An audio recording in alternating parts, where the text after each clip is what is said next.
नमस्कार दोस्तों, स्वागत है आपका एक बार फिर से आपके अपने YouTube चैनल कंपटीशन प्रिपरेशन पे। दोस्तों इस वीडियो में हम बात करने वाले हैं एसएससी CHSL 2020 के एक्सपेक्टेड मैथ सेट 6 की। ऑलरेडी आपको 5 सेट मिल चुके हैं जिनकी लिंक आपको डिस्क्रिप्शन में यानी वीडियो के नीचे क्लिक करेंगे तो मिल जाएगी। वहाँ से जाके आपको एक वीडियो में 20 क्वेश्चंस मिलते हैं, तो आपके 100 क्वेश्चंस ऑलरेडी हो चुके हैं। और DI की मैं एक पर्टिकुलर वीडियो बना दूंगा। DI का प्लेलिस्ट आप जाके देख सकते हैं, जिसमें 5-6 मतलब प्लेलिस्ट में जाएंगे तो DI मिल जाएगा, डाटा इंटरप्रिटेशन, जिसमें CGL, CPO, CGL mains, MTS सबके प्रीवियस ईयर सॉल्व पेपर हैं। ठीक है, तो वो आप देख सकते हैं। और सॉल्व पेपर कैसे, ईयर वाइज सारी शिफ्ट को कंपाइल करके। तो और अगर टाइम मिलेगा तो मैं आपको बीच में ही 10 सेट जैसे हो जाएंगे, 10 से 12 सेट, उसके बाद मैं DI की एक पर्टिकुलर वीडियो जिसमें 150 क्वेश्चन या 100 या 150 ऐसे कुछ करके या 50 क्वेश्चन डाल दूंगा। और अगर 50-50 क्वेश्चन की 2 वीडियो प्रोवाइड कर दूंगा तो भी 100 क्वेश्चन हो जाएंगे। और उससे आपका क्या होगा, सारे टाइप के DI जो आपके CHSL 19 में पूछे गए हैं प्री में, उस सारे टाइप के मैं कवर कर दूंगा। और अगर आपको CHSL 19 के ओरिजिनल क्वेश्चन चाहिए तो हमारे CHSL की एग्जाम एनालिसिस पड़ी होगी, तो आप जाके वो देख लीजिएगा, आपको आइडिया भी लग जाएगा। ये जो सेट करवा रहा हूँ ये कितने इंपॉर्टेंट है एग्जाम बाद आपको पता चल जाएगा, तो इसको ध्यान से देखें, अच्छे क्वेश्चंस नोट्स बनाते चले। हर वीडियो में कहता आया हूँ, वो एग्जाम टाइम में रिवाइज करने में आसानी रहेगी। तो चलिए पहले क्वेश्चन पे आते हैं। अगर वीडियो पसंद आएगी वीडियो को लाइक कर लेना। देखो पहला ही क्वेश्चन हमने टाइम स्पीड एंड डिस्टेंस से ले लिया और ट्रेन का क्वेश्चन ले लिया, क्योंकि कल वाले सेट में हमने टाइम स्पीड एंड डिस्टेंस का क्वेश्चन नहीं लिया था। इसमें क्या कहा गया है उस प्रश्न को पढ़िए और आंसर करिए। कहा गया, ये certain train is 125 meter long, it passes a man running at 5 kilometer per hour in the same direction in which the train is going, it takes the train 10 seconds to cross the man completely, then the speed of the train is। कहा गया कि एक train की लंबाई 125 metre है और ये एक आदमी को जो ट्रेन की दिशा में 5 किलोमीटर प्रति घंटा की स्पीड से चल रहा है उसको पार करने में 10 सेकंड का समय लगाती है। तो आपसे पूछा गया ट्रेन की गति क्या होगी। देखो मैंने आपको एक चीज़ बताया कि अगर कोई ट्रेन किसी बिंदु, व्यक्ति या खंभे को पार करती है तो उसके द्वारा चली गई दूरी यानी डिस्टेंस डिस्टेंस कितनी होती है, उसकी लंबाई के बराबर। और लंबाई दी कितनी गई है, 125 मीटर। ठीक है, दूसरी चीज़ आपको दिया गया कि वो जो आदमी की चाल है यानी स्पीड ऑफ मैन कितनी दी गई है, 5 किलोमीटर प्रति घंटे। 5 किलोमीटर प्रति घंटे। हम मान लेते हैं स्पीड ऑफ ट्रेन कितनी है, स्पीड ऑफ ट्रेन आपको दिए, मान लेते हैं x किलोमीटर प्रति घंटे है, x किलोमीटर प्रति घंटे। अब आपसे कहा गया कि वो जो मतलब रेलगाड़ी है वो व्यक्ति को पार करने में 10 सेकंड का समय लगाती है, यानी टाइम इज इक्वल टू दिया गया आपको 10 सेकंड।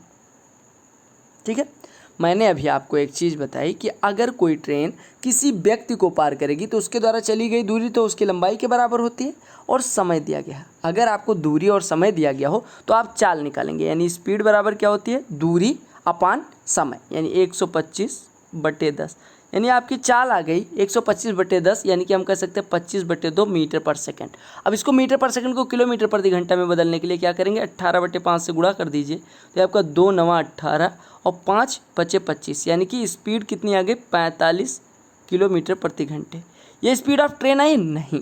आपको पता है कि जो व्यक्ति था वो भी उसी दिशा में जा रहा था और ट्रेन भी उसी दिशा में जा रही थी, तो आपको पता है रिलेटिव स्पीड, अगर दो व्यक्ति एक ही दिशाओं में जा रहे हैं या दो गतियां एक ही दिशा में हैं, if two motions are in the same direction then resultant speed is equal to ज़्यादा वाली स्पीड माइनस कम वाली स्पीड। यानी कि अगर आपको ST स्पीड ऑफ ट्रेन है, SM स्पीड ऑफ मैन है, तो ST माइनस SM आपका आया है 45। अब आप यहाँ पे SM की वैल्यू रख दो तो SM बराबर 5 है, तो ऐसे हमारी स्पीड ऑफ ट्रेन बराबर हो जाएगा 45 + 5 कितना, 50 किलोमीटर प्रति घंटे। समझ में आ गया, बहुत ईजी सा क्वेश्चन था। आपको एक चीज़ यहाँ पे समझना चाहिए था कि अगर कोई ट्रेन किसी व्यक्ति, खंभे या बिंदु को पार करती है तो the distance covered by the train is equal to the length of train. आपसे कहा गया कि अगर कोई ट्रेन किसी व्यक्ति, बिंदु या खंभे को पार करती है तो उसके द्वारा चली गई दूरी उसकी लंबाई के बराबर होती है। आपको पता है स्पीड किसकी, व्यक्ति की, आपको रिलेटिव स्पीड क्या हो जाएगी, x - 5। आप ये भी कर सकते थे 125/x - 5 × 5/18 बराबर 10, तो x सॉल्व कर लेते, लेकिन वहाँ मीटर पर सेकंड में आता और आपने यहाँ पे किलोमीटर प्रति घंटे में डायरेक्ट निकाल लिया। तो आपका आंसर क्या हो गया, यहाँ पे दिख रहा होगा ऑप्शन C करेक्ट आंसर हो गया। ठीक है, क्वेश्चन सेकंड देखिए, ये भी टाइम स्पीड एंड डिस्टेंस का क्वेश्चन ले लिया है। कहा गया ये train 360 meter long is running at the speed of 45 kilometer per hour, in what time will it pass a bridge 140 meter long. कहा गया कि एक 360 मीटर लंबी ट्रेन है जो 45 किलोमीटर प्रति घंटे की चाल से दौड़ रही है। कहा गया कि एक पुल को पार करना है जो 140 मीटर लंबा है, तो आपसे पूछेगा कितना समय लगेगा। आपको दिया गया length of train is equal to 360 metre. आपको one more thing is given कि स्पीड कितनी है 45 किलोमीटर प्रति घंटे। आपको पता होगा किलोमीटर प्रति घंटे को मीटर पर सेकंड में बदलने के लिए 5/18 से गुणा कर देंगे, इतना आ जाएगा मीटर पर सेकंड। तो 9 से काटेंगे, 9 दूनी 18, 9 बचे 45, यानी स्पीड दी गई है 25/2 मीटर पर सेकंड। और आपको दिया गया है कि एक ब्रिज को पार करती है जिसकी लंबाई 140 मीटर है। अगर कोई ट्रेन किसी ब्रिज को पार करती है, किसी प्लेटफॉर्म को पार करती है या किसी ट्रेन को पार करती है, तो उसके द्वारा चली गई दूरी d बराबर होती है length of train plus length of bridge, यानी उसको चलना कितना पड़ेगा 360 प्लस 140 यानी 500 मीटर। आपको पता है डिस्टेंस, आपको पता है स्पीड, तो टाइम कितना लगने वाला है, टाइम इज इक्वल टू होता है डिस्टेंस यानी 500 बटे स्पीड। स्पीड कितना है 25/2, 25 से कटेगा ये 25, 20 हो जाएगा, 20 दूना 40, यानी कितना सेकंड लगेगा 40 सेकंड, यानी लगने वाला समय कितना हो गया 40 सेकंड। Got it. अगले प्रश्न पे आते हैं। 40 सेकंड आपका ये सी वाला करेक्ट ऑप्शन हो गया। ठीक है। अच्छा, जो आपको PDF मिलेगा वहाँ पे हमारे फेसबुक पेज की लिंक है, तो अगर आप फेसबुक यूज करते हैं तो उसको लाइक कर ले। क्यों? क्योंकि भाई के फेसबुक पेज पे 1000 लाइक तो बनते हैं ना। चलो अगला प्रश्न टाइम एंड वर्क से है। कहा गया A and B can do a work in 12 days. A और B किसी कार्य को 12 दिन में कर सकते हैं अगर टुगेदर करते हैं। कहा गया B and C in 15 days, यानी B और C अगर एक साथ करें तो उसी कार्य को करने में 15 दिन लगाते हैं। And C and A in 20 days, यानी कि C और A अगर कार्य करते हैं तो 20 डेज लगते हैं। कहा गया if A B and C work together they will complete the working. आपसे कहा गया कि अगर A B C एक साथ कार्य करें तो कितने दिन लगेंगे। कुछ लोगों को लगेगा कि सेट आसान है, कुछ लोगों को लगेगा सर एवरेज है, कुछ लोगों को लगेगा परफेक्ट है। जिनको आसान लगता है वो काफ़ी हद तक तैयार कर चुके होंगे, उनकी तैयारी बहुत अच्छी होगी, तो उनको या उन्होंने CGL प्री मेंस दिया होगा तो उनको आसान लगेगा। लेकिन आपकी ओरिजिनल लेवल का एग्ज़ाम जो होगा वो इस सेट से काफ़ी बिलो होता है, आपने देखा होगा। ठीक है। और अगर 12 सेट मैंने इजी करवाए या एवरेज करवाए तो 12 सेट आपको टफ भी प्रोवाइड करूँगा या 4-5 सेट टफ प्रोवाइड कर दूंगा, ताकि आप हर तरह के क्वेश्चन से वाकिफ रहें और आपको हर तरह के क्वेश्चन करने का तरीका पता हो, कॉन्सेप्ट पता हो। कहा गया कि A और B कितने दिन में करते हैं 12 दिन में, यानी A और B can complete in 12 days. B और C कितने दिन में 15 दिन में, और C प्लस A कितने दिन में 20 दिन में। अब आपको पता है डेज, आप डेज को जोड़ेंगे नहीं, आपको A प्लस B 12 दिन में करते दिखाए गए हैं, B प्लस C 15 और C प्लस A 20। 12, 15 और 20 का एलसीएम ले लो 60 हो जाएगा, और 60 यूनिट मान लो टोटल वर्क, यानी कि एज्यूम कर लो टोटल वर्क कितना है 60 यूनिट। अब अगर टोटल वर्क 60 यूनिट है, A और B 12 दिन में 60 करते हैं यानी एक दिन में 5 करेंगे, B और C 15 दिन में 60 करते हैं यानी एक दिन में 4 करेंगे, और C और A 20 दिन में 60 करते हैं यानी एक दिन में 3 करेंगे। अब आपसे कहा गया A B C एक साथ काम करते हैं, यानी कि आपको निकालना है कि अगर A B और C मिलके कार्य करें तो कितने दिन लगेंगे। तो सबसे पहले क्या ज़रूरी है, आपको टोटल वर्क तो पता है लेकिन A B C द्वारा एक दिन में किया गया कार्य नहीं पता, तो उसके लिए क्या करना पड़ेगा, इसको इसको और इसको जोड़ दो, यानी 1 2 एंड 3 इक्वेशन जो आपको तीनों इक्वेशन दिए गए इनको जोड़ दो। तो A plus A 2A, B plus B 2B और C प्लस C 2C, और सबसे 2 कामन ले लो तो आ जाएगा 5 4 9 3 12, यानी 2 टाइम्स आप A plus B plus C बराबर 12। तो A plus B plus C एक दिन में कितना यूनिट करेंगे 6 यूनिट। इनको करना है 60 यूनिट, एक दिन में कर रहे हैं 6 यूनिट, तो डेज टेकन हो जाएगा टोटल वर्क डिवाइडेड बाई एक दिन में किया गया कार्य, यानी 60/6 यानी कि 10 डेज। 10 डेज, तो आपका करेक्ट आंसर 10 दिन। अगले प्रश्न पे आए। चल टाइम एंड वर्क की वजह से बेसिकली 2 क्वेश्चन आते हैं तो हम 2 कर ले रहे हैं। कई बार एक ही आता है, कई बार एक पाइप एंड सिस्टम का होता है, तो मैं एक में क्या कर रहा हूँ, एक सेट में 2 पाइप एंड वर्क ले रहा हूँ, एक में 2 पाइप एंड सिस्टम ले रहा हूँ, और एक में टाइम एंड वर्क लेता हूँ और एक पाइप एंड सिस्टम, तो सारे आपके कवर होते चल रहे। कहा गया A and B working separately can do a piece of work in 10 days and 15 days respectively, यानी रिस्पेक्टिवली यानी ये नहीं कि A के सम्मान में, रिस्पेक्टिवली मीन्स होता है क्रमशः, यानी A कोई कार्य 10 दिन में करता है अगर अलग अलग करते हैं, और B करता है 15 दिन में। फर्दर द क्वेश्चन एट्स इज कि if they work on alternate days beginning with A, in how many days will the work be completed. कहा गया कि अगर वह दोनों अल्टरनेट डे पे कार्य करें, यानी एक एक दिन छोड़ के, यानी पहले दिन ए कार्य करता है, दूसरे दिन बी, फिर तीसरे दिन ए, फिर चौथे दिन बी, फिर पाँचवें दिन ए, फिर छठवें दिन, इस तरह कार्य करें तो कितने दिन में काम पूरा हो जाएगा। 10-15 का एलसीएम कितना हो गया? 30 यूनिट, यानी आप मान लो टोटल कार्य 30 यूनिट। ए 10 दिन में 30 यानी एक दिन में 3, बी 15 दिन में 30 यानी एक दिन में 2। अब देखो पहले दिन मान लो ए जाता है तो 3 करके आता है, दूसरे दिन बी जाएगा 2 कराएगा, यानी हम कह सकते हैं 2 दिन में कितना कार्य हो रहा है? 3 + 2 यानी 5 कार्य। 2 दिन में 5 यूनिट कार्य हो रहा है, 2 दिन में 5 यूनिट कार्य हो रहा है। अगर 5 यूनिट कार्य को 2 दिन लगते हैं तो 30 यूनिट, यानी इसका 6 गुना हुआ तो दिन का भी 6 गुना हो जाएगा, यानी 2 छक्के 12 दिन लगने वाले हैं। अरे आपको अल्टरनेट डे दिया गया, यानी पहले दिन ए जाएगा, दूसरे दिन बी, ए 3 यूनिट करके आएगा, बी 2 यूनिट, यानी 2 दिन में कितने यूनिट कार्य हो रहा है? 3 × 2 = 5। 2 दिन में 5 यूनिट तो 30 यूनिट करने में, यानी 5 यूनिट करने में 2 दिन लगते हैं, तो आप कहेंगे कि 30 यूनिट होने में कितने दिन लगेंगे? आप कहेंगे कि मल्टीप्लाई कर दो, 5 का 6 गुना इधर हो रहा है, 2 का 6 गुना इधर हो जाएगा, यानी 12 दिन लगने वाले हैं। समझ आ गया? अगले प्रश्न पे आते हैं। चलो ज्योमेट्री का क्वेश्चन देख लेते हैं। आज ज्योमेट्री के साथ 3 क्वेश्चन मैंने लिए हैं। कहा गया in triangle A B C = 90 degree, यानी कि त्रिभुज ए बी सी में कोण बी जो आपका है वो 90 अंश का है, यानी this one is A B and C, ठीक है, और दिस वन इज 90 डिग्री। कहा गया B P is perpendicular, B P = perpendicular, यानी बी पी परपेंडिकुलर है।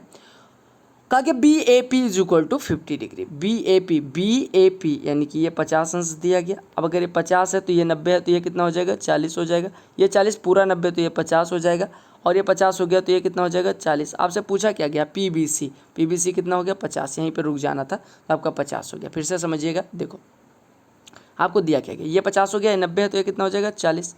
अब ये 40 हो गया तो ये कितना हो जाएगा? 50, क्योंकि पूरा 90 है, तो आपसे यही पूछा गया था पी बी सी कितना हो गया? 50। अगले प्रश्न पे आते हैं। बहुत इजी सा था, लेकिन ऐसे क्वेश्चन आपके एग्जाम में आते हैं। ये प्रश्न थोड़ा सुंदर सा है। कहा गया कि 2 स्मॉलर सर्किल्स टच ये large circle internally and pass through the centre O of the larger circle. If the diameter of the bigger circle is 28 cm, then what is the area of bigger circle which is not enclosed by 2 smaller circles? कहा गया कि 2 smaller circle इस प्रकार हैं, यानी कि 2 लघुवृत्त एक दीर्घवृत्त को आंतरिक स्पर्श करते हैं तथा दीर्घवृत्त के केंद्र O से होकर गुजरते हैं। कहा गया यदि दीर्घवृत्त का व्यास 28 सेंटीमीटर है तो दीर्घवृत्त का क्षेत्रफल क्या है जो दोनों लघुवृत्तों द्वारा संलग्नित नहीं है। ठीक है, अब देखो आपको सबसे पहले एक फिगर में बना रहा हूँ, वो ध्यान से देखिएगा और फिर उसके बाद आप इजीली कर पाएंगे। ये आपका एक सेंटर हो गया, एक सेंटर नहीं मतलब एक ही सेंटर हो गया, ये सेंटर हो गया। इसको 2 सर्किल्स टच करते हैं, किस प्रकार से? एक ये हो गया, एक ये हो गया, समझ आ गया? ये इसका सेंटर है O, क्या है, क्या नाम है इसका? O, ठीक है, ऐसे ड्रा कर दो। आपको पता है पूरा 28 है तो यानी ये 14 हो जाएगा और ये 14 हो जाएगा। ये 14 यानी इसका व्यास 14 तो त्रिज्या इसकी भी 7, इसकी भी 7। अब आपसे पूछा गया, और टच भी करवा दिया मैंने, अब आपसे कौन सा क्षेत्रफल पूछा गया? आपसे पूछा गया वो एरिया जो इन छोटे वृत्तों द्वारा आलिंगित नहीं है, यानी ये वाला एरिया जो मैं ग्रीन कर दे रहा हूँ, वो वाला एरिया, यानी कि बड़े वाले वृत्त का क्षेत्रफल निकालोगे, उसमें से इन दोनों छोटे वृत्तों का क्षेत्रफल घटा दोगे तो आपका रिक्वायर्ड एरिया आ जाएगा। अब आपको पता है बड़े वाले वृत्त का क्षेत्रफल क्या हो जाएगा? पाई इंटू 14 का स्क्वायर, क्योंकि पूरा व्यास 28 है तो रेडियस 14, और इसमें से घटाना कितना है? 2 टाइम्स ऑफ पाई इंटू, और आपको पता है पाई इंटू इसका रेडियस कितना है? 7, तो 7 का स्क्वायर हो जाएगा। तो देखो एक वृत्त का क्षेत्रफल कितना हो जाएगा? पाई इंटू 7 स्क्वायर, 7 जब रेडियस है तो पाई इंटू आर स्क्वायर होता है। अब यहाँ से आपका हो गया पाई इंटू 14 स्क्वायर माइनस ये हो गया, देखो पाई इंटू 14 इंटू 7, यही तो बचा। 14 पाई कॉमन ले लो, यानी 14 पाई कॉमन लोगे तो यहाँ पे बचेगा 14 - 7 यानी 7, तो 14 × 7 = 98, या करो ऐसा 14 गुणे पाई की वैल्यू 22/7 और गुणे 7 कर दो, 7 कट गया, 14 गुणे 22 तो आपको पता है कितना होगा? 308। अब चूंकि एरिया पूछा गया तो सेंटीमीटर स्क्वायर हो जाएगा, तो कितना हो गया एरिया? 308 centimetre square. देख लो ऑप्शन कौन सा 308 दिया गया, सी वाला। समझ आ गया। तो आपको ये समझना था कि इस क्वेश्चन में कहा क्या गया। आपको ये समझना था कि अगर एक बड़ा वृत्त है तो इसको दो छोटे वृत्त इस प्रकार से स्पर्श करते हैं, एक ये और एक ये। और मैंने दोनों वृत्तों की त्रिज्याएं समान क्यों मानी, क्योंकि दोनों सेंटर से होकर पास करते हैं, यानी जितनी दूरी ये है जितनी दूरी इतनी भी होगी, क्योंकि आर ये भी यानी दोनों का व्यास बराबर होगा, इस वजह से। ठीक है।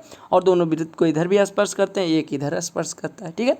तो आपको ये समझना था। तो क्वेश्चन अगर आप ज्योमेट्री का क्वेश्चन आता है एग्जाम में और आप अगर उसका मतलब जो इमेज है वो अच्छी बना ले गए, यानी फिगर जो है उसका अच्छा बना ले गए, तो यह सही बना ले गए, सुंदर नहीं, लेकिन अगर आप समझ गए क्वेश्चन को, अच्छा फिगर बन गया, सही फिगर बन गया, तो आप आंसर आराम से निकाल लोगे।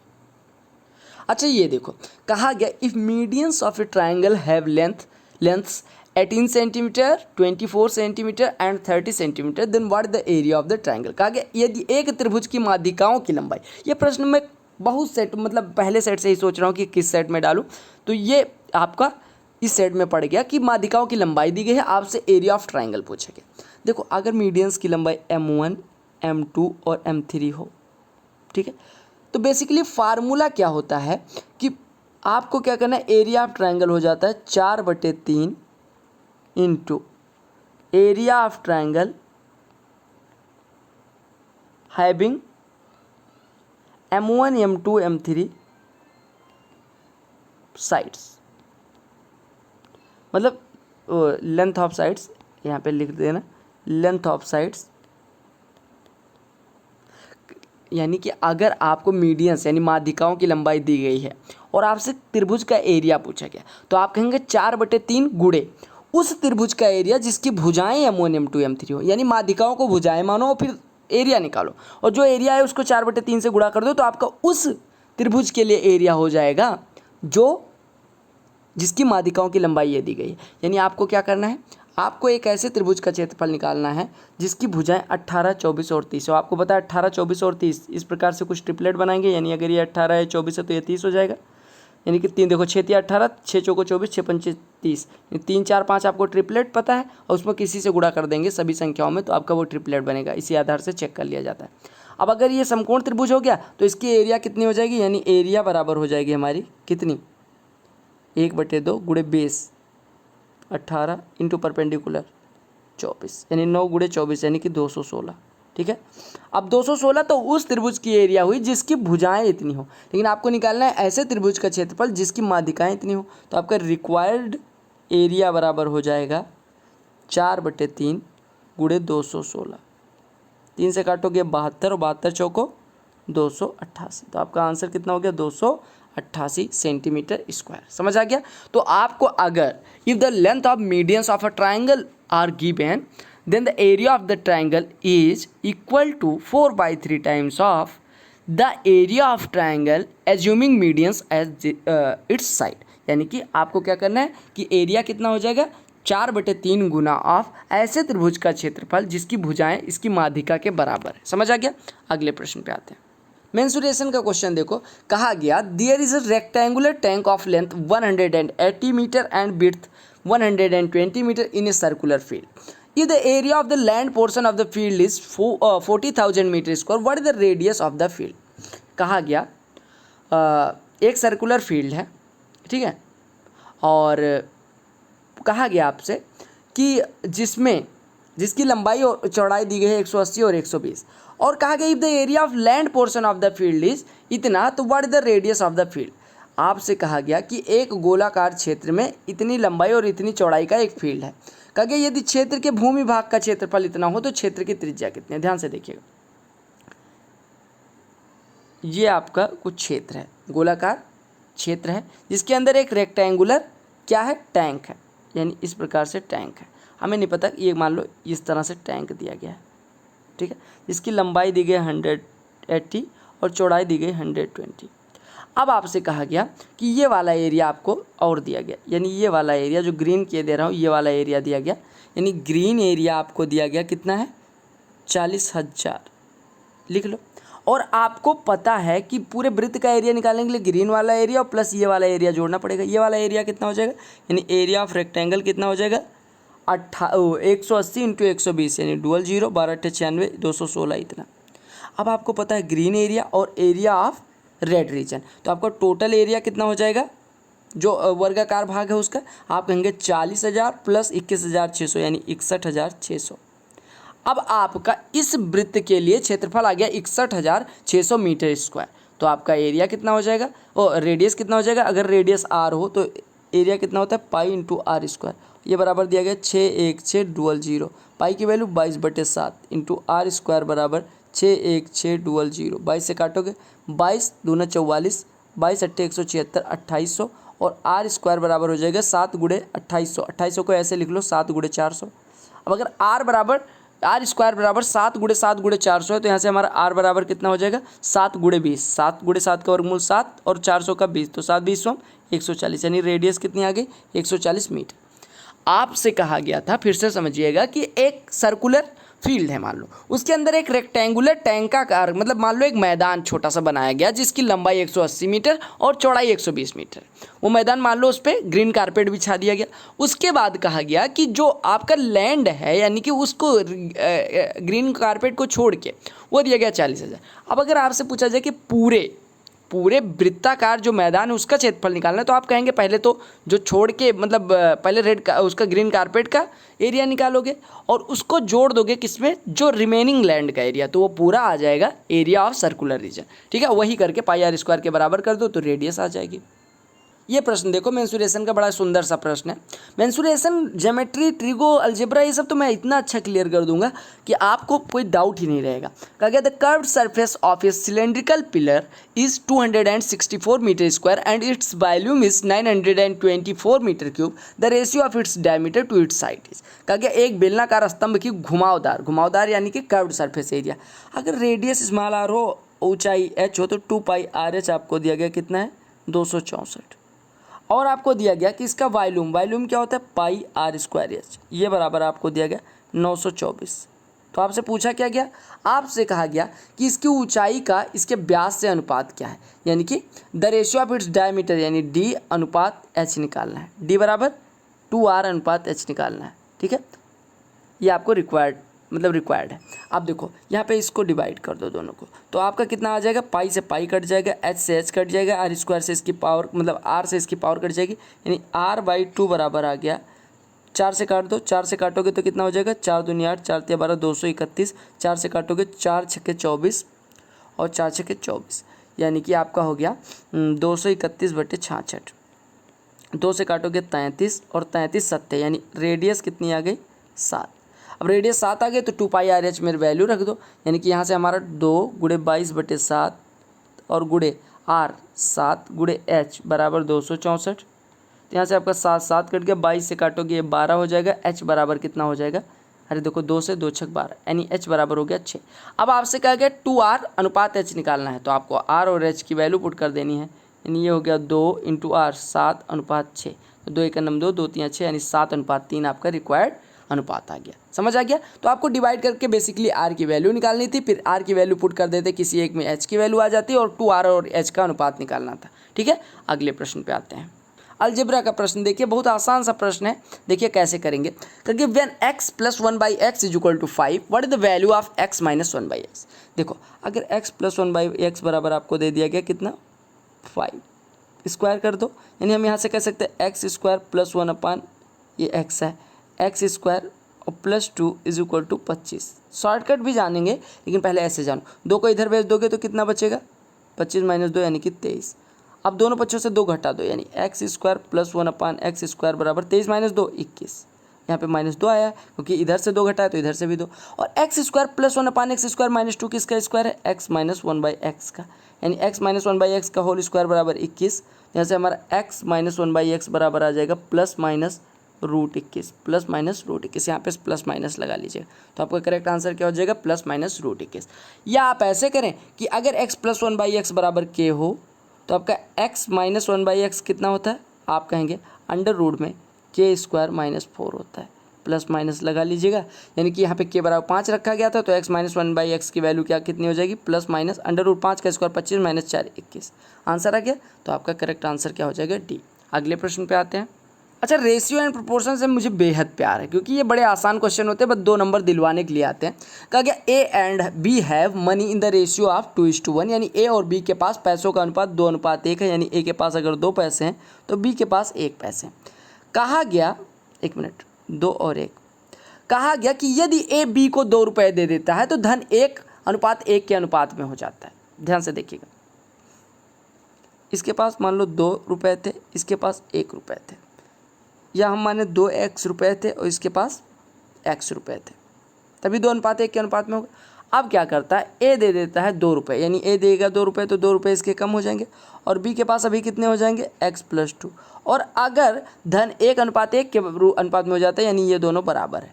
अब यहाँ से आप सॉल्व करो तो 2x - x, x = 2 + 2 4, x = 4। तो कहा गया शुरुआत में उनके पास रुपए की मात्रा कितनी थी, यानी 2x इसके पास तो 8 रुपये इसके पास, और x इसके पास यानी 4 इसके पास। ये लेबल होता है आपके एग्जाम में जो क्वेश्चंस आते हैं। बाकी इससे ऊपर पढ़ रहे हो, पढ़ने को तो हम क्या करते हैं, स्टीवर्ट थ्योरम सॉल्व कर डालें, ठीक है। तो और 2/3 फार्मूला, 7/10 फार्मूला BSc कर डालो, ग्रेजुएशन कर डालो, तो उससे कोई मतलब नहीं है। रियल एनालिसिस पढ़ने से आपका जो एग्जाम में आना है वही पढ़ो, ठीक है। ये क्वेश्चन भी इस तरह से भी पूछा जाता है। कहा गया बाई मिस्टेक इंस्टेड ऑफ, अच्छा अभी एक चीज़ याद रखिएगा कि इंस्टेड के साथ ऑफ आता है। By mistake instead of dividing RS 117 among A, B and C, 2 से ज़्यादा लोग तो एमंग, और अगर 2 लोग तो between, among A, B and C in the ratio of 1:2, 1:3, वो 1/2 1/3 1/4, it was divided in the ratio of 2:3:4, who gains the most and by how much. कहा गया कि 117 रुपये डिवाइड करने थे ए, बी और सी के बीच में, ठीक है, किस अनुपात में, 1/2 अनुपात 1/3 अनुपात 1/4 के अनुपात में, ठीक है। हमने डिवाइड किस अनुपात में कर दिया, 2, 3, 4 के अनुपात में। तो पूछा गया किसको ज़्यादा फायदा हुआ, कितने का। देखो आपको सबसे पहले 1/2, 1/3, 1/4 इसको एग्जैक्ट रेशियो फॉर्म में बदलो, तो उसके लिए 2, 3, 4 के एलसीएम से गुणा करना पड़ेगा। 2, 3, 4 के एलसीएम 12, 12 से गुणा करोगे ये हो जाएगा 6, ये हो जाएगा 4, ये हो जाएगा 3। अब देखो अगर मैं बात करूं कि 6, 4, 10, 3 13 रुपये कुल होते, तो आपको ए को मिलता 6 रुपये, बी को मिलता 4 रुपये और सी को मिलता 3 रुपये। लेकिन हमारे पास रुपये कितने, 117, यानी 13 का 9 गुना, तो इसको मिलेगा 9 × 6, इसको मिलेगा 9 × 4 और इसको मिलेगा 9 × 3। समझ आ गया, यानी 6, 4, 10, 3 13 रुपये होते, तब इसको मिलता 6, इसको मिलता 4, इसको मिलता 3, लेकिन 13 का 9 गुना है तो 6 का 9 गुना, 4 का 9 गुना और 3 का 9 गुना, यानी इतने रुपये मिले। यानी ए को मिला कितना, 54, बी को मिला कितना, 36 और सी को मिला कितना, 27। मतलब मिलना चाहिए इतना, और मिला कितना है इनको।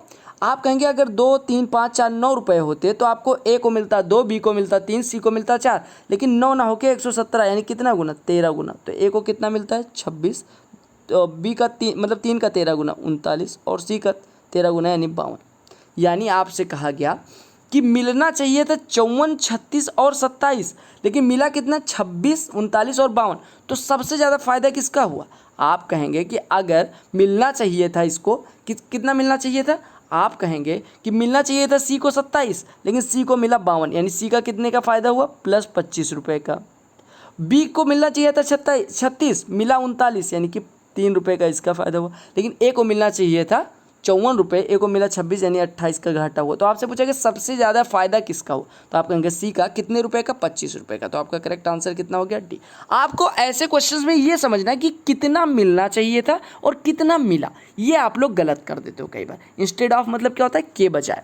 तो आपको यहाँ पे ये समझना चाहिए कि इसको बांटना किस अनुपात में था, 1:2 और 1/2 अनुपात 1/3 अनुपात 1/4, लेकिन इसको डिवाइड किस अनुपात में किया, यानी ये गलती से बांटा गया, ये बांटना चाहिए था, यानी ओरिजिनल ये ओरिजिनल होगा। अब इससे जो ज़्यादा मिलेगा वही आपको कैलकुलेट करना है। Got it.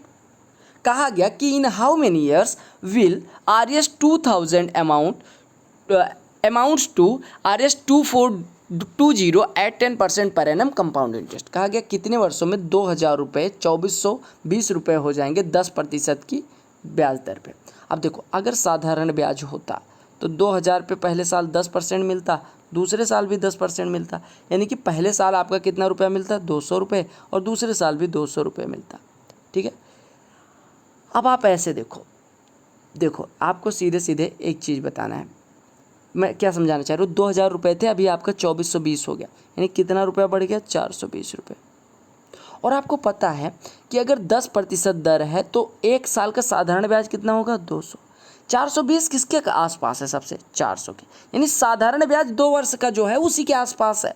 तो आप 2 वर्ष के चक्रवृद्धि ब्याज की गणना करो, अगर आ जाता है 420 तो समझ लो 2 वर्ष का हो जाएगा। पहली ट्रिक ये होगी, पहले साल अगर 10% मिलेगा तो 200, दूसरे साल भी 10% 200, लेकिन चूंकि यहाँ पे चक्रवृद्धि ब्याज है तो इस ब्याज पे भी ब्याज मिलेगा कितना परसेंट 10%, यानी 200 का 10% 20, यानी कुल ब्याज कितना मिला 200 + 200 + 20 यानी 420, और 420 ही मिल रहा है, यानी आपका 2 वर्ष का CI है, 2 वर्ष में CI पे इतना रुपया हो जाएगा। ऐसे भी कर सकते हैं, या फिर आप ऐसे करो, आपको दिया गया प्रिंसिपल कितना है 2000 रुपये, रेट कितनी है 1 + R/100 यानी कि 10/100, और कितने वर्षों में हमें नहीं पता, कितना हो जा रहा है 2420, एकदम एज यूजुअल।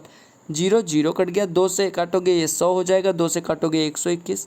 आपको पता है ये 1 + 1/10 यानी 11/10 के पावर n बराबर आपको पता है कितना है 121 किसका स्क्वायर है 11 का, और 100 कितना किसका स्क्वायर है 10 का है, यानी 11/10 के पावर n बराबर 11/10 का स्क्वायर, यानी n बराबर 2। कितने वर्षों में 2 वर्षों में। तो ऐसे भी कर सकते हो, कई सारी मेथड से, जिस मेथड से करना चाहें। कहा क्या गया है कि ये sum of money invested at compound interest amounts to Rs 650 at the end of first year and Rs 676 at the end of second year, the sum of money। देखिए यहाँ पे आपको एक चीज़ समझना पड़ेगा, आपको जो समझना है वो क्या है कि पहले साल के अंत में कोई धनराशि इतनी हो जाती है। इसको 2 मेथड, कई सारी मेथड है, इन पहली मेथड देखिए, आपको चक्रवृद्धि ब्याज पे ये पता होगा कि पहले साल के अंत में जो मिश्रधन होता है, यानी ये 650, ये अगले साल के लिए प्रिंसिपल बन जाता है, और जो दूसरे वर्ष के अंत में जो मिश्रधन मिल रहा है ये मिश्रधन होता है, यानी कि पहले साल के अंत का जो मिश्रधन था वो मूलधन बन गया दूसरे साल के लिए, और दूसरे साल के अंत में मिश्रधन कितना है इतना। अब आपको पता है 650 रुपये तो मूलधन था, 676 रुपये मिश्रधन है, किस साल के लिए दूसरे साल के लिए, यानी 650 रुपये मूलधन था दूसरे साल के लिए, और मिला कितना 676, यानी मिश्रधन कितना था 676, तो कितना रुपया ज़्यादा मिला 26 रुपये। 26 रुपया है क्या ब्याज, 26 रुपया ब्याज 1 साल का, तो 650 रुपये पे अगर 26 रुपये ब्याज मिल रहा है तो कितना परसेंट 4%, यानी 4% है ब्याज की दर, 4% है ब्याज की दर, यानी ब्याज की दर कितनी है 4%। अब आपको पता चल गया 4% है ब्याज की दर, समझ आ रहा है।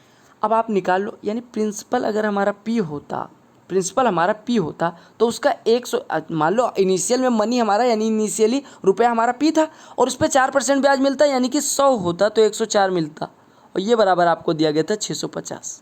अरे मिश्रधन ही तो दिया गया 650, और अगर ब्याज की दर 4% है तो आपको 100 रुपया होता तो 104 मिलता है, यानी P का 104/100 650 के बराबर दे दिया गया। अब सॉल्व कर लो, 13 8 104, 13 से काटोगे 50, 8 से काटोगे 12.5 हो जाएगा, और 12.5 का 50 में गुणा करोगे तो कितना हो जाएगा 625, यानी मूलधन कितना था हमारे पास 625 रुपये। तो आपका आंसर कितना आ गया 625। ये भी मेथड समझ में। और बेसिक से अगर करना चाहो तो आपको पता है कि प्रिंसिपल P हो, रेट R हो, तो 1 साल के अंत में कितना मिश्रधन बन जाएगा P × 1 + R/100, ये दिया गया 650, और P × 1 + R/100 का होल स्क्वायर बराबर दिया गया आपको 676। अब आपसे अगर प्रिंसिपल पूछा गया तो आप क्या करोगे, इसका स्क्वायर करोगे और इसका स्क्वायर करोगे 1 का, और 2 से भाग कर दोगे, यानी 1 का स्क्वायर बटे 2 कर दोगे, तो 1 का स्क्वायर कितना हो जाएगा 650 गुणे 650 बटे 676, यही आपका P हो जाएगा। अब काट दो, तो ये काटोगे तो कितना आ जाएगा 4 से काट दो, 4 से काटोगे तो 4 × 9 16 और 169 आ गया, 4 से काटोगे तो ये आपका 325 इधर मिलेगा, 325 इधर मिलेगा, ठीक है। अब आप किससे काट दो, 169 किससे कट रहा है, हाँ 169 3 से कट रहा है, 3 2 5 5 10, ये किससे कट रहा है मेरे भाई, 5 से काटोगे तो कितना आ जाएगा 5 36, 13 से कट रहा है, 13 से ये कट रहा है, 13 3 13 से इसको काटोगे तो 25 दे देगा, 13 से इसको भी काटोगे 25 दे देगा, 25 × 25 यानी 625 आपका आंसर हो जाएगा। ऐसे भी कर सकते हो, समझ आ गया। तो आप जिस मेथड से करना चाहो उसी मेथड से कर सकते हो, ठीक है। नंबर सिस्टम का एक और सुंदर सा सुरीला सा प्रश्न दिख रहा है, कहा गया ये number when divided by 899 gives a remainder of 63, if the same number is divided by 29 the remainder will be। कहा गया 899 से विभाजित होने के बाद एक संख्या 63 शेष देती है, तो यदि उसी संख्या को 29 से विभाजित किया जाए तो शेषफल क्या हो। देखो आप एक चीज़ बताओ, 899 से विभाजित, इसको करने के कई सारी मेथड है। अब इसमें मैं एक और मेथड बता रहा हूँ, अगले क्वेश्चन में मतलब अगले सेट में जब मैं ये क्वेश्चन लूँगा इस तरह का तो उसमें अलग मेथड बताऊँगा। देखो कहा गया 899 से विभाजित होने पर कोई संख्या 63 शेष देती है। सबसे छोटी संख्या बताओ जो 899 से डिवाइड होने के बाद 63 शेष फल दे। आप कहेंगे सबसे छोटी संख्या 63 हो जाएगी। 63 में अगर 899 से भाग करोगे तो कितना शेष फल आएगा? 63, यानी 63 वो संख्या है। अब कहा गया उसी संख्या को यानी 63 को अगर 29 से विभाजित करें, यानी 63 को 29 से विभाजित करोगे तो पूछा गया कितना शेषफल बचेगा? 29 दूना 58, शेषफल कितना बच रहा है? 63 माइनस 58 5। कितने आसानी से आपने कर लिया। और अगर कॉन्सेप्ट सीखना है तो आपको पता होना चाहिए कि आपकी संख्या क्या हो जाएगी? 899, मान लो भागफल n रहा हो तो हमारा संख्या हो जाएगी 899 n, या हम कहें भागफल क्यू रहा हो तो 899 क्यूब प्लस शेषफल 63, ये हो जाएगी हमारी संख्या। क्योंकि ये है भाजक, ये है भागफल धन शेषफल। आपको पता होगा संख्या बराबर होती है भाज्य गुणे भाजक धन शेषफल, ठीक है। भाजक गुणे भागफल धन शेषफल ये होता है। भाज्य बराबर होता है भाजक गुणे भागफल धन शेषफल। भाजक था ये, भागफल था ये और शेषफल इतना, संख्या इतनी होगी। अब इसी को 29 से डिवाइड करना था तो ये मेथड सेकंड है। 29 से डिवाइड करोगे ये तो इंटीजर दे देगा, क्योंकि इसको डिवाइड करने पे इंटीजर आएगा और क्यों इंटीजर है, इंटीजर इंटू इंटीजर इंटीजर होता है, तो यानी ये तो शेषफल देगा नहीं। शेषफल कौन देगा? 29 से 63 में डिवाइड करने पर, यानी 29 दूना 58, तो 2 बार तो ये भी भागफल दे देगा और शेषफल कितना देगा? 29 दूना 58, 5 बच रहा है 5। तो दूसरी मेथड ये है, पहली मेथड ये। तीसरी मेथड अगले वीडियो में मैं फिर बताऊंगा ताकि आपको जो आसान लगे मेथड वही फॉलो करें, ठीक है। नंबर सिस्टम का एक और प्रश्न देखो, कहा गया the smallest number to be added to 1000 so that 45 divides the sum exactly. कहा गया कि 1000 में कितना जोड़ें कि जो प्राप्त होने वाली संख्या है वो 45 का योग ना हो जाए, 45 से विभाजित हो जाए। यहाँ पे हिंदी में सही कर लीजिएगा, 45 से कंप्लीटली विभाजित हो जाए। अब वो ऐसी संख्या क्या होगी? आप कहेंगे कि सबसे पहले ऐसी संख्या के लिए क्या करो, 45 से 1000 में भाग करो।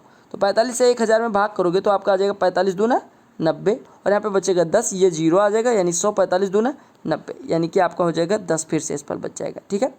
अब 10 आपका शेषफल बच रहा है, यानी कि 45 से 1000 में विभाजित करने पे हमारा 10 शेषफल बच रहा है। अब ये एक चीज़ बताओ कितना होता, और तो ये 22 ना होकर 23 बार जाता।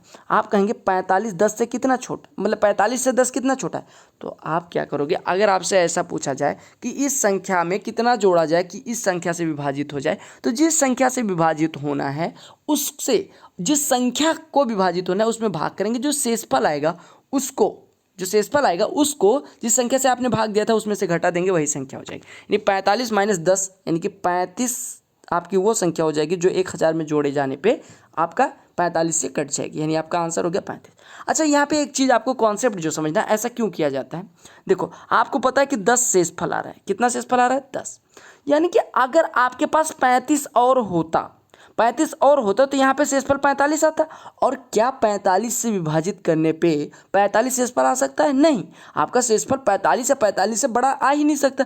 यानी यहाँ पे तब हम 3 बार ले जाते, और 3 बार ले जाने के बाद अगर 35 और होता तो यहाँ पे 135 होता, और 45 था 135 हो जाता, तो शेषफल 0 0 हो जाता। और अगर शेषफल 0 0 बच जा रहा है यानी कि संख्या हमारी कंप्लीटली डिविजिबल है। इसी वजह से मैं कहता हूँ ये जो जिससे आपने भाग दिया था उसको, उसमें से शेषफल घटा देंगे तो आपकी वो संख्या आ जाएगी जिसको इसमें जोड़ने पर वो संख्या इस संख्या से कंप्लीटली विभाजित हो जाए। समझ आ गया? तो कॉन्सेप्ट समझो, ट्रिक्स नहीं। ट्रिगो के क्वेश्चंस देख लो। कहेंगे what is the simplified value of sec to the power 4 theta minus sec square theta into tan square theta. अब देखो यहाँ पे you have to use the basic identity of trigonometry. क्या है? आपसे कहा गया sec power 4 theta minus sec square theta into tan square theta की वैल्यू क्या है, और सारी वैल्यूज ट्रिगोनोमेट्रिक रेशियोज के स्क्वायर के फॉर्म में दी गई। अब देखो आप कहोगे sec पावर 4 थीटा को ऐसे लिखे रहो,